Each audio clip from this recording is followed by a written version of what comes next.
About a week ago, Congressman, you said that the Congressional Progressive Caucus had 70 or so communists. Do you have any regrets about those? No, I don't regret it whatsoever. And I think that if you would take the time to study the political spectrum of ideologies, you would understand that at the turn of the century, American communists renamed themselves as progressives. If you study the Woodrow Wilson administration, people referred to the Woodrow Wilson administration as a progressive administration. Now, what I would hope that people would do in the media is maybe you should do a little research and start looking at what political ideologies are, what they stand for. There's a very thin line. It's about nationalizing production. It's about creating and expanding a welfare state.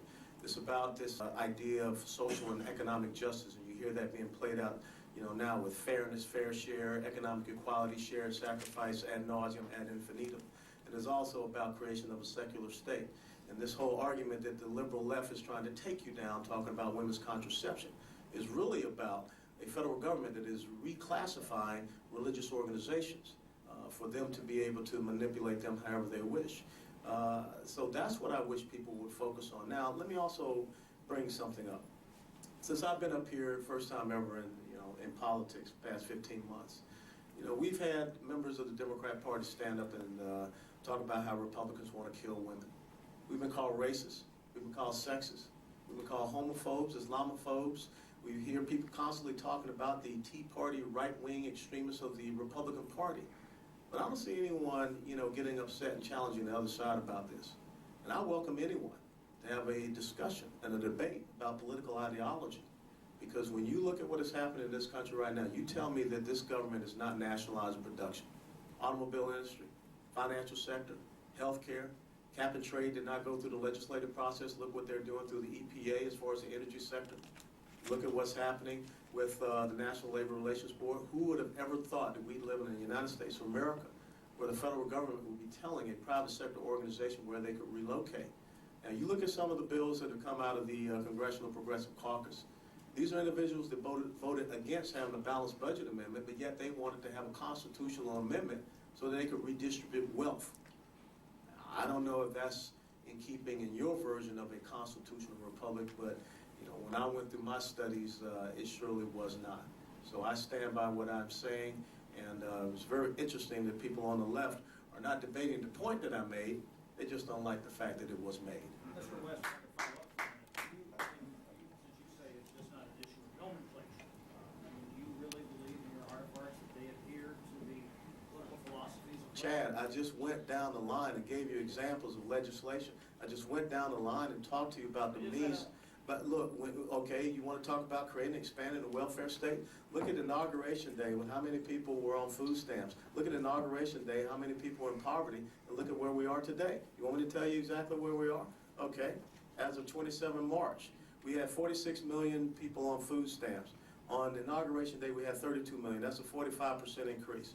Americans in poverty on Inauguration Day, 39.8. Today, as of 27 March, 46.2. That's a 6.4 million increase. That's what I'm talking about, creating and expanding a welfare state. So, folks, do your research. Understand these ideologies. And this is a choice between two very clear futures for the United States of America. And I'm not going to back down. I'm not going to be afraid about the fact that I call a spade a spade. That's my responsibility to the American people.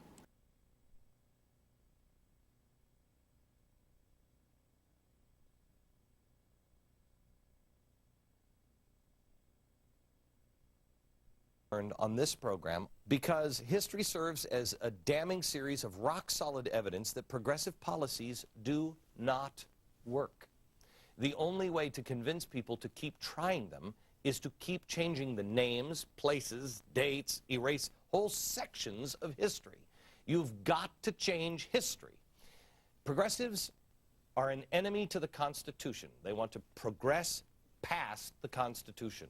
Woodrow Wilson and FDR are propped up as great American presidents. If you read anything about Woodrow Wilson, you will not believe that this guy isn't known as one of the worst presidents of all time.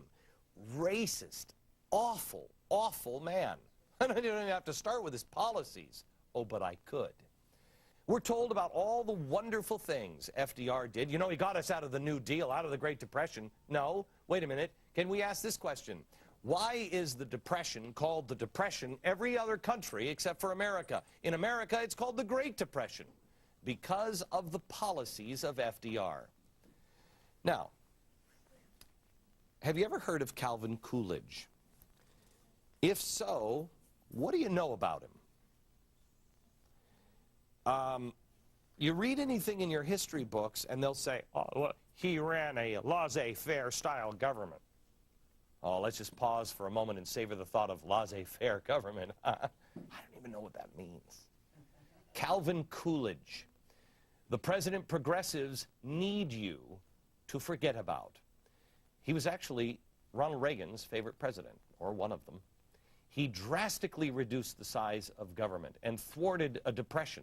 A depression in 1920? Did you even know that? Bigger, deeper than 1929. What did he do to get out of that depression, out of that decline?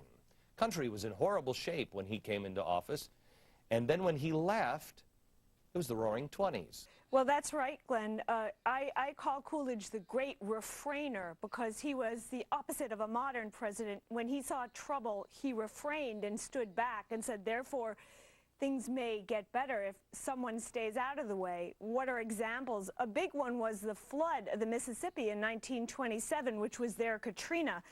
Did Coolidge race down there? No, he did not. He sent his Commerce Secretary, Hoover, but he didn't jump in. He said, well, maybe the federal government's role isn't to jump in. Maybe it's the job of the states to manage a regional crisis. There was federal funding that he signed for this crisis, this terrible flood, but he made the lawmakers reduce the funding to 1/3 of its size. He said, don't magnify this emergency and give a new role to the federal government.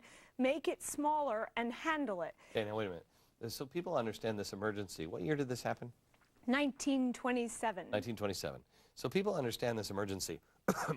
A large area was under 30 feet of water. How big was, do you have this? Hundreds and hundreds of miles. Okay.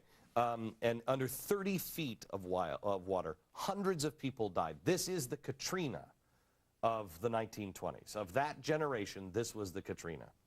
Now, Coolidge also opposes federal aid to highways and such, and this kind of taking money from one state, Texas, and giving it to New York or whatever. You know, this is what he said. To tempt the states by federal subsidies is to sacrifice their vested rights. It is not a wholesome practice, no matter how worthy the object to be obtained. It's just something which rewards the profligate, encourages waste. When you get money for free, you don't work it like as if you worked it to earn it. Nothing of value. You don't appreciate the value of something. And he understood that because of his background in Vermont. He comes from a very tiny little place, Plymouth Notch in Vermont, and he goes around with his father, who's a tax collector. And he says, when I went around with my father, I realized that people had to work to earn money to pay those taxes. A very simple lesson, but which a lot of people in Washington don't know today. Woodrow Wilson has taken this country, and while he's in office, he has given us federal income tax. He has given us prohibition. Woodrow Wilson gave us the Fed. He totally transformed things. He's introducing now social justice. He's tried to introduce the League of Nations, which is basically the United Nations, and Americans like that League of Nations as much as we now like the League of Nations. It was through trickery and progressive tactics that got the United Nations through. They learn. That's what progressives, one thing they do is they learn which devices work and which don't. So he was wildly unpopular. His second term, he runs against the war, and he says, I'll keep you out of war. In January, he is sworn in, and I think it's the next month. March. He's sworn in March back then, yes. Okay. And in a month later. in April, we're at war. That we're missing, which is there was a police strike in Boston at this time, an example of new union power and progressive power, and the policemen were underpaid, so it was a compelling strike. But Coolidge, the governor overseeing the police commissioners, said, these people are striking and we're having trouble in Boston. Chaos, people being hurt, maybe killed. And he said there is no right to strike against the public safety by anyone, anywhere, anytime. This was Governor Coolidge, and the country heard and said, someone has drawn the line. The unions can only go so far and not farther. There's no right to strike against the public safety, and that woke the country up. Liberal sense. That is, he stood up for the individual. Libertarian. Liberal in the European sense. Right. Which is, he stood up for women when women got the vote just around then, and he was a big fan of women. He appointed women, but not as a group, as individuals. Not, just as Ward Connerly would say, blacks are Americans, not a political group. As individuals, he was a big help to blacks in the same way. Let them be citizens like the rest. We're talking about one of my favorite U.S. presidents, Calvin Coolidge. This is a seat cushion. Oh, there's some presidents' faces that belong, well, never mind. Taxes are cut under Harding, like from 70 to 56%, and then Coolidge ratchets it up even more. You know, unemployment is 3.3% during Coolidge's 6 years. The gross national product increases by 7%. Per capita income grows by 30%. Real earnings before we get up by 22%. Mellon and Coolidge actually believed in trickle-down. If the rich people paid less tax, they would invest more, and there would be more jobs. 50% of the country doesn't pay income tax. They actually get money. Coolidge does not create that prosperity. 3 times as many cars. 3 times as many cars. And Electricity in half the country. They not only reduce taxes, but he reduces the spending by at least half, does he not? Roughly. Roughly, about half. And he reduces the national debt. So it was a golden time when people earned more and their money was worth more, and in addition to the cars, their houses were electrified. So that meant for women especially, housework changed. Women could turn to other things. They didn't have to rub washboards all day. That was an average person was able to have real leisure time. They could, and radio comes in. The movies are more and more popular. Education spending increases in the 1920s 4 times. 1930, we don't get out because of Herbert Hoover.